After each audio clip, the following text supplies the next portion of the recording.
All right, thank you very much, Isaiah. Joining us, our next live guest, Mark Solomon, now joins us as we get a chance to talk a little bit about the parcel industry heading into the biggest delivery and busiest time of the year. Mark, thanks so much for joining us. Good morning, guys. How are you? Doing well, doing well. So it's a very, obviously things are kicking up into high gear, or already are probably in high gear with the parcel services as they are right now. But also, what are the concerns at this moment in time, especially when it comes to perhaps potentially unreliable shipping, as you reported on earlier this week? Well, I believe that according to a recent survey,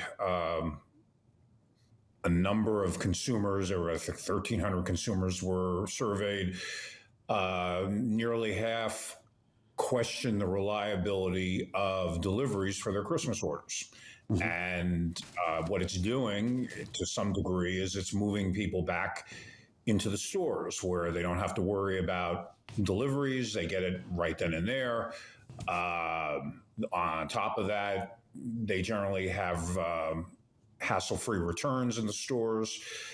I think for what are called high-stakes items, and anything that's delivered for the Christmas holiday is a high-stake item because you want it in somebody's hands by Christmas Eve or Christmas Day, there's a concern that delivery schedules are not as reliable as many consumers want them to be, which, as a corollary, many people are ordering earlier than ever. December 15th, really, for most people, is the cutoff for when they think that, okay, they can place an order and there's a fair amount of assurance it'll be there by or before Christmas.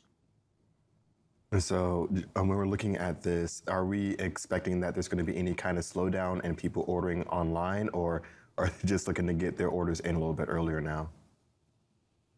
I don't think, Anthony, there's going to be a slowdown. I think most of the respondents in the survey will still do most of their Christmas shopping or holiday shopping online.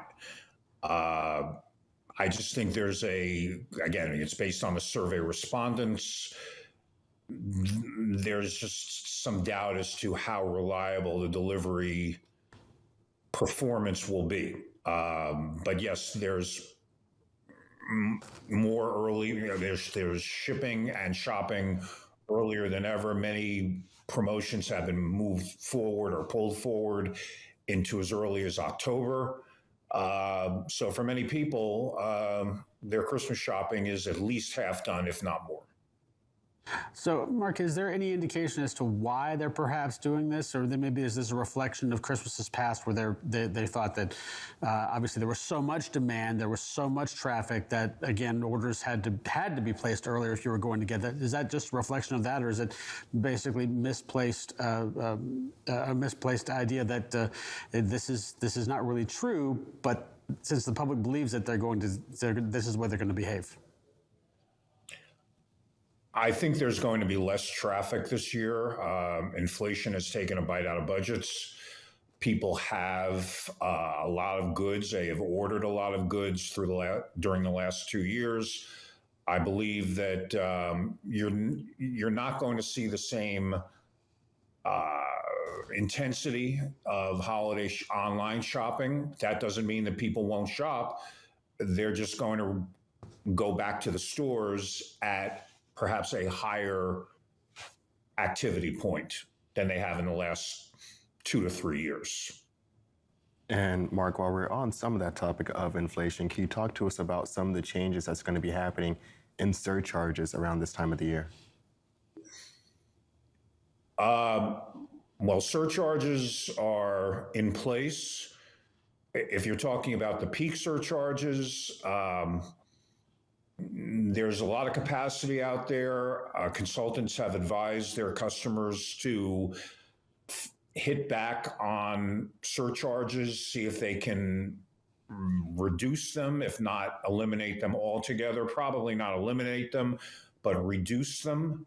The shippers have the upper hand. There's a lot of capacity. Demand is not strong. There are sunk costs that particularly FedEx and UPS have in their networks that need to be paid for, and you're going to need to increase volume to do that. And in order to do that, you have to make the shipping proposition more attractive to the shipper. And this is why shippers are in good shape now. They're going to be in good shape next year. And it's hard to see anything on the horizon that's going to change that. Looking at this particular holiday season versus seasons past, is this an anomaly of a year in terms of what we're seeing, or is this somewhat still kind of within the norms of what we would expect from what has happened in recent history, given inflation, given lower demand? Bill, it's back to pre-COVID days. This is what we saw in the 2020, 21, 22 period.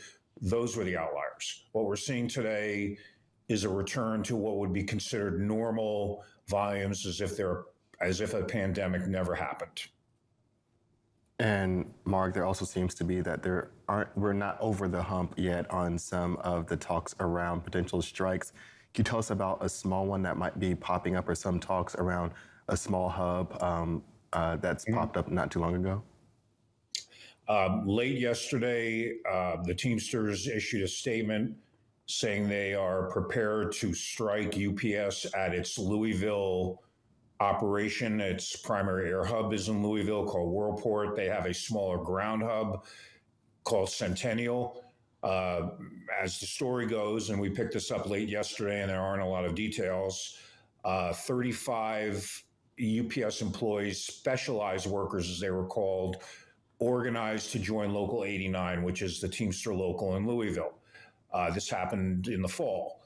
According to the Teamsters statement, UPS laid those 35 workers off and explained that as management couldn't do these tasks, not the 35 workers. They were not needed. The Teamsters have said that UPS has acted, if you call it illegally, that they have until Monday, according to the Teamsters, have until Monday to redress this issue. What the Teamsters want, if they want the 35 workers reinstated, no one knows. The Teamsters did not get back to me yesterday. I'm not sure exactly what they are expecting UPS to do, but they're giving UPS until Monday to do something. And it's presumably an effort to reinstate those workers, but nobody knows for sure at this point. Well, the year of labor certainly is not over yet. Mark Solomon, thanks so much for joining us. Thank you, guys. Have a good weekend. You as well. Right now, we're going to take a quick break, but we'll be right back with more for Oops Now.